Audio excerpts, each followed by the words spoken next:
Hello students, మనకు gate exam ఇంకా 4-5 రోజుల్లో ఉంది. సో, ఈ 4-5 రోజుల్లో మనం ఏం చేయాలి? మన ప్రిపరేషన్ ఎలా చేయాలి? ఎలా చేయకూడదు? Dos and don'ts for next 4-5 days. ఈ నెక్స్ట్ 4-5 డేస్‌లో ఏం చేయాలి? సో, ఏదైతే సబ్జెక్ట్స్ మీరు చదివారో ఆ సబ్జెక్ట్స్ షార్ట్ నోట్స్ ఒకసారి రివిజన్ చేయండి. ఏదైనా మీరు సబ్జెక్టు మర్చిపోతున్నట్టు అనిపిస్తే ఆ సబ్జెక్ట్ సంబంధించి లాస్ట్ 4-5 ఇయర్స్ పీవైక్యూస్ రివిజన్ చేయండి. సో, పీవైక్యూస్ రివిజన్ చేస్తే ఒకసారి మీకు ఆ సబ్జెక్టు మళ్ళొకసారి మీకు గుర్తొచ్చినట్టుగా ఉంటుంది. నెక్స్ట్ మీరు ఓన్లీ ఒక 4-5 సబ్జెక్ట్సే చదువుతున్నారనుకోండి. ఆ 4-5 సబ్జెక్ట్స్ మళ్ళీ లాస్ట్ 4-5 ఇయర్స్ పీవైక్యూస్ రివిజన్ చేయండి. ఒకవేళ మీరు షార్ట్ నోట్స్ రాసుకుంటే షార్ట్ నోట్స్ కంపల్సరీ రివిజన్ చేయండి. ఒకవేళ షార్ట్ నోట్స్ రాయలేదనుకోండి, మీరు పీవైక్యూస్ నుంచి రివిజన్ చేయండి. ఈ 4-5 డేస్ ఆహ్, మంచి స్లీప్ ఉండాలి మీకు. మంచి ఫుడ్ తీసుకోండి. సో, ఎక్కువగా ఎక్స్టెండెడ్ అవర్స్ చదవకుండా మంచి స్లీప్ ఉండేటట్టుగా మీ హెల్త్ టేక్ కేర్ చేసుకునేటట్టుగా చూసుకోండి.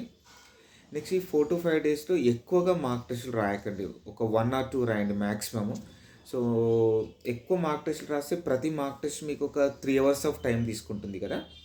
సో, ఎగ్జామ్‌కు ముందు కొంత టైము, తర్వాత ఎగ్జామ్ 3 అవర్స్ రాస్తారు, ఎగ్జాస్ట్ అవుతారు.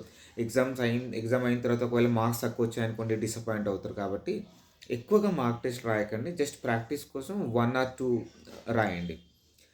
నెక్స్ట్ ఈ 4-5 డేస్‌లో ఎట్టి పరిస్థితిలో న్యూ సబ్జెక్ట్ అసలు చదవకండి. సో, ఈ subject high wait subject but చదవలేదు, రివిజన్ అవ్వలేదు అనుకుంటే, సో, ఆ సబ్జెక్ట్స్ కంప్లీట్‌గా పక్కన పెట్టండి. ఇప్పటివరకు మీరు ఏ సబ్జెక్ట్స్ ఇప్పటివరకు చదివారో ఆ సబ్జెక్ట్స్ మాత్రమే మళ్ళొకసారి రివిజన్ చేయండి.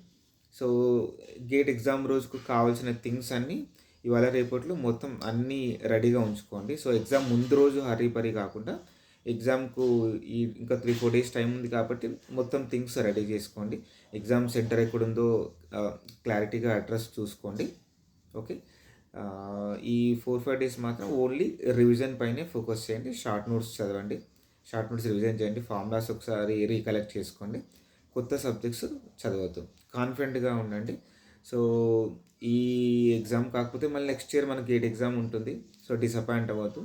Just do your best. All the best. Thank you.